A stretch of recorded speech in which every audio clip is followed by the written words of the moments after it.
I'm ballin', ballin', closing $1,000,000 deals. Catch me swerving, burning $100 bills.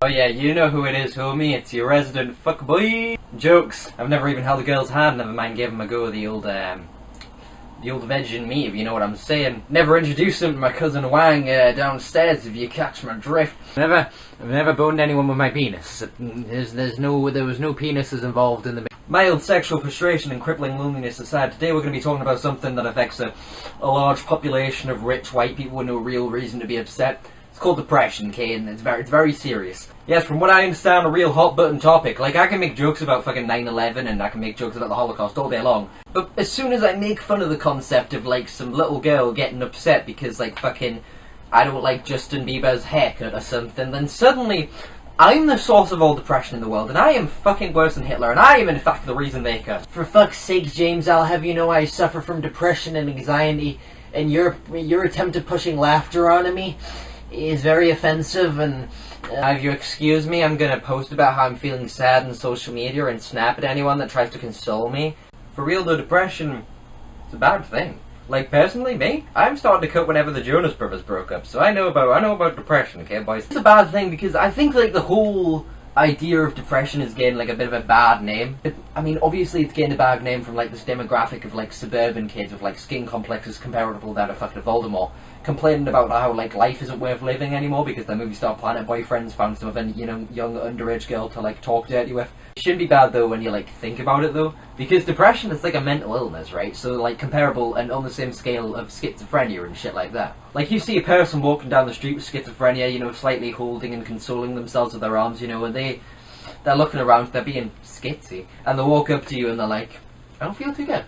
I feel bad. You're gonna feel sorry for them, like a naturally, you know, a person would, like a good person would. You're gonna feel sorry for that person. You take that same scenario, except you say this guy says he has depression, and then suddenly it was like, oh fucking shit, homie. I was having a good day before this fucking asshole comes over here, you know, trying to tell me about his feelings and shit. I was in fact gonna go to fucking Papa John's Pizza, and I was gonna have a smile on my face because that's Papa John's, isn't it? It's got, you know, it's got better ingredients, it's got better pizza. It's Papa John's.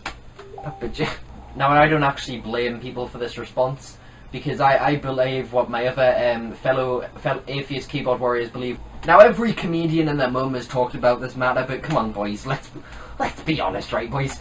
Like, come on, guys, if a little 12-year-old uploads a photo of herself that looks a little bit too old for her age, and then, like, some boy in her class, he's also 12, he has a little bit of a crush on her, so what he does, he comments, like, that's fucking gay, in the comment section. It's not a part of this new bullying epidemic, okay? It's not something to get concerned about, it's just the natural way kids are, it's the natural way things will go, okay? So, like, calm down, people, okay? Calm down. Bullying isn't a new thing, it's been going on for years, and people have been doing it for years. It doesn't make it good, but it's not a new thing, okay? Now, I would actually tread carefully here, but come on, boys, I've been digging myself a hole for years, you know, I'm about as deep in that hole as I was in your mum last night. Fucking shots fired. Ayo! Also, depressing quotes on social media. Now, I'm against quotes in general on social media, like what, you copy and paste a Martin Luther King speech and you paste it on next to your profile picture as the caption. Wow, you're really smart and unique, and I bet it took you a long time to do that, and you're very well informed. Good job, even though it has nothing to do with the profile picture. But, like, depressing quotes are even worse, because I mean, let's be honest, they're not from anyone important, because people that are important generally don't talk about being impressed because they're successful, you know. So we have to go for the words, of course, and we have to take them out of context. Take, for instance, like this thing, and it'll say, like, funniest people or the saddest people, and it'll be on a black background and such. That'll be a direct quote from a fucking Austin and Alley scene taken out of context, you know? And you're using that as your cover wall now. Your cover wall is a quote from Austin and Alley, take it out of context. You know what it is, though? I don't blame the kids. I don't blame the kids like everyone else does. I'm gonna be a stereotypical uninformed person for a second, and I'm actually gonna blame the stuff the kids watch. I don't think it's the kids' fault. Right, so take like a big successful YouTuber like Zoella for a second, okay? Now Zoella, she's a very pretty woman, she talks about having depression, she talks about having anxiety, she talks about having all that shit, even though maybe she shouldn't have anxiety, because let's be honest, Zoella's like a fucking 10 out of 10, like I would bang Zoella. I would fucking But yeah, people like Zoella, they talk about this shit, and they get a bunch of support that they wouldn't usually get if they were like, 2 pounds bigger, whatever. And then these people that watch Zoella and see they're getting like support for like talking about anxiety and stuff are going to be like, well, I want a bit of that support. I want people to like, call me cool and call me a cool kid and say they'll support me and let me call them daddy. So what ends up happening is you have a bunch of kids and they're like, well, obviously cursing out about depression and shit's like the done thing, so let's do it. Let's post about depression. And while it's funny, it's called romanticization, and even in a large amount, it can kind of be a bit dangerous, I think it's a bit dangerous. Now, I'm going to share a little bit of a secret with you boys, okay? Personally, I'm depressed, I want to die. I feel like dying every day. I want to hang myself. And a lot of people ask me, James, where does it stem from? Where does all this pain come from? Does it stem from, your family? Does it stem from your friends? Does it stem from a mental illness that you can't control? No! None of those things. Shut up. My depression stems from this man.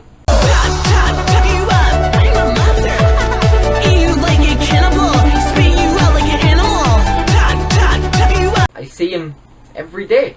I can't get him out of my head, and he's the source of my depression, and he is the reason I cut. What? And who's there?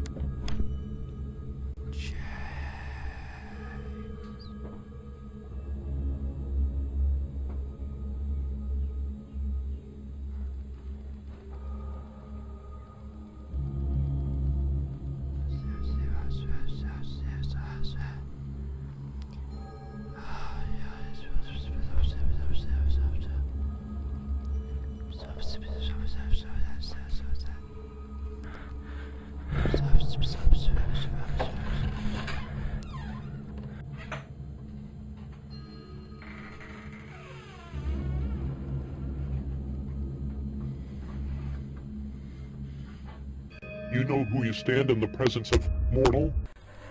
No, it can't be it. I thought you died in the war. You don't understand. I can't die. I am the congregation of all the pain everyone feels.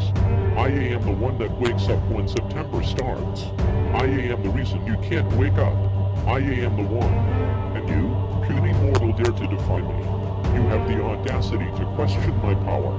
You are but dust to me. No, sorry. I didn't mean to offend. I didn't mean to offend anyone. Silence. You will be banished to the shadow realm. You will be taken to a place of unimaginable suffering. Then you will finally know what it's like to be me. You can't do that.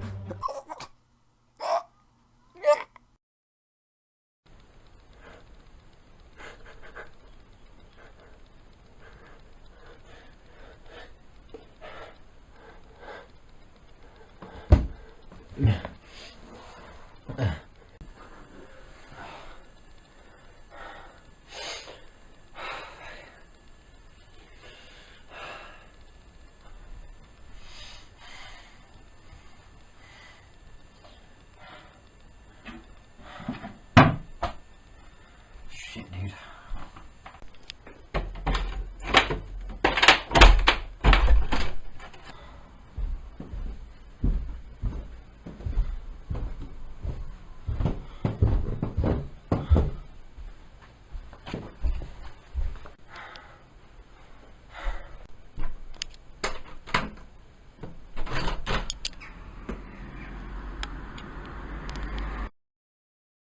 Time must be thought of as the greatest instrument.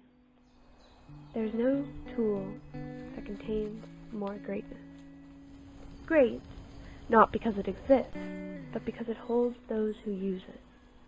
There is no such thing as extra time, free time, but only wasted time. And this is the misconception we have. That time is something that passes, rather than something we use. Our world exists in our time, so in the way we decide to use it is the way we decide to create our worlds. Driven by unshakable faith, the world is ours. The faith in the future is the faith in possibilities and the faith in ourselves. Commit to time, commit to faith, commit to the world, and commit to the prospect that you are valuable.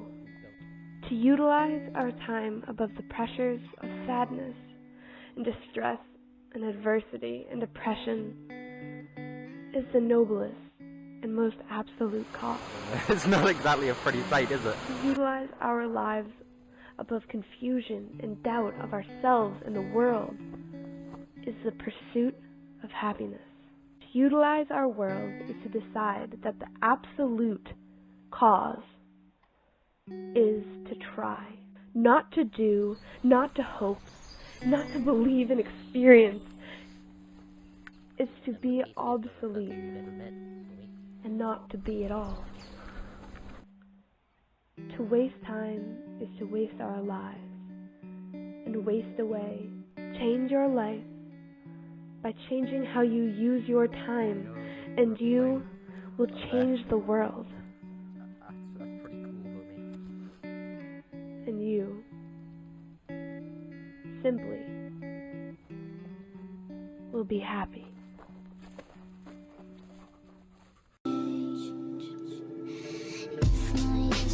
To my loving parents through my wonderful teenage years. To my ex-girlfriend who cheated on me. To my ex-teachers that never believed in me. To the people who always want something for free. And to the President of the United States of America.